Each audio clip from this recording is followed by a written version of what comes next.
Hi, everyone. I hope you had a great weekend. I want to give a quick update as far as grades are concerned, and then I'll give you instructions for today's assignment. First off, Power School is as up to date as I possibly can make it at this point.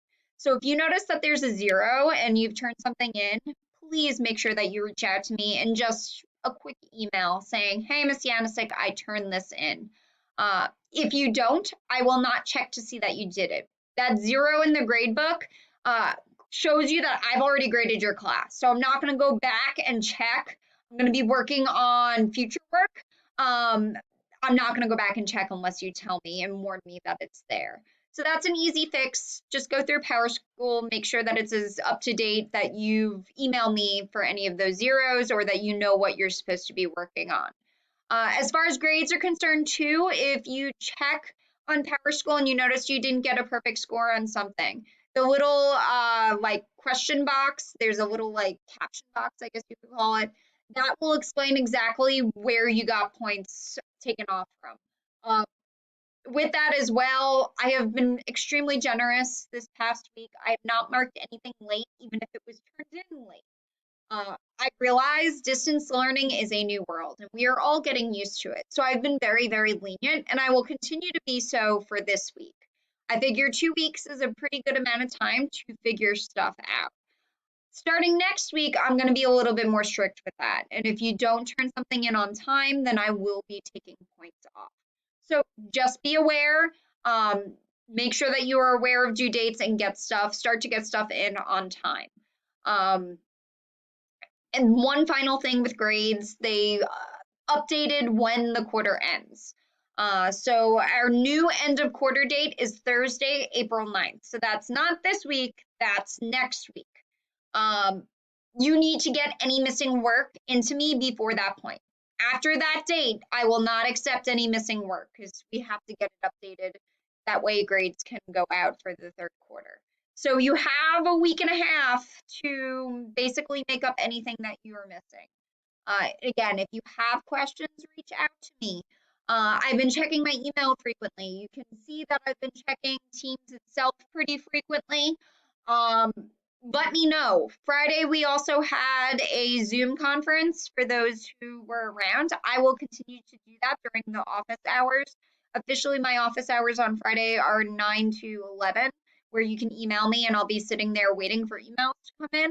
And I'll also be running those conferences. And it was nice. I had a few students this past week just to kind of get updates. And I got some really valuable feedback about what you like and dislike about this distance learning. So that is an option to you as well. That way you can kind of talk in person instead of just watching videos. But I will never mandate that. That is something that if you'd like to join us, I will make sure that I post the link on Thursday nights. Okay.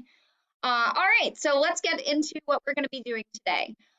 This week is going to be our roundup and finishing and putting that bow on East Asia. So today we are going to be doing a current event article that is focused in on East Asia to see, this is all the history that we've been talking about. Where has that led us to? All right, so give me a second, I'll get that up. Here we go.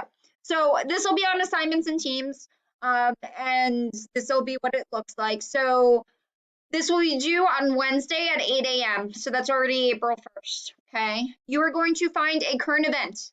It has to be about East Asia. So the article has to be dealing with either China, Japan, North Korea, or South Korea. Now, there's a really good chance that your article will deal with COVID-19 or coronavirus, right? That is a big issue in East Asia right now, as well as all over the world. That's fine. Does it have to be COVID-19? No. What it does need to be is current, right? So within the past 30 days, okay? There are so many different things out there. Even if you're dealing with COVID-19, we just saw that the Summer Olympics were canceled, or not canceled, but delayed rather. So there's tons of articles about that, and that was dealing with Japan. There's been articles particularly about South Korea and flattening the curve that we hear so frequently. So you can certainly explore that. There's always concerns about being reinfected with the virus that China has been dealing with a lot lately. They've kind of lowered their amount of people who are actually still getting sick, but they're afraid that if they open everything up again, that they're going to get a second wave. So there are tons of topics, even within coronavirus, that you can explore.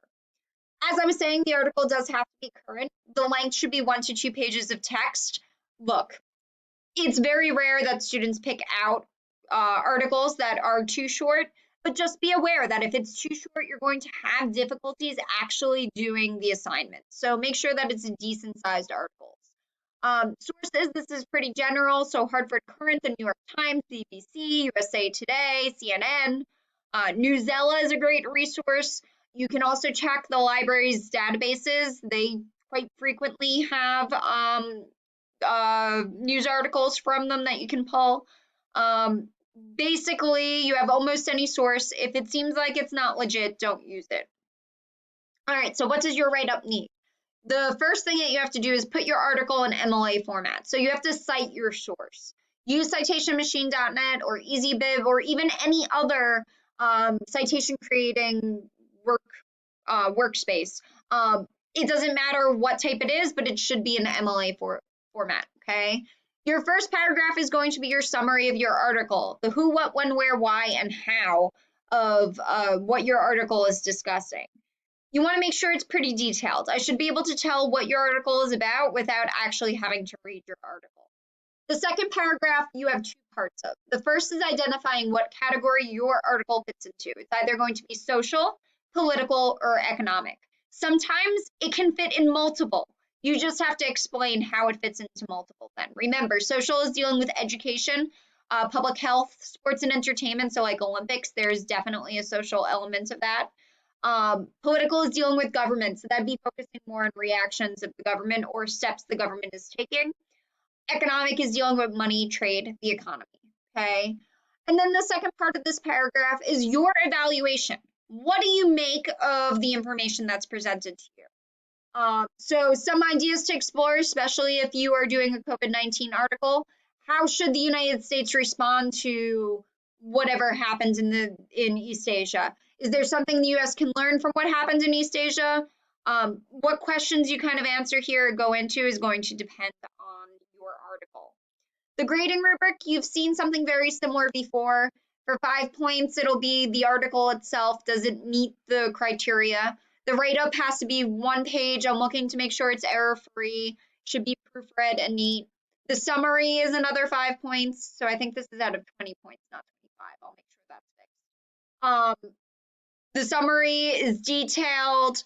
The theme and explanation, which it should be detailed as well. So you have access to how that will be graded. All right. So again, if you have any questions, reach out. Best place to put them is on this post on Teams. That way, if somebody else has the same question, they can see their response. All right. Good luck, guys.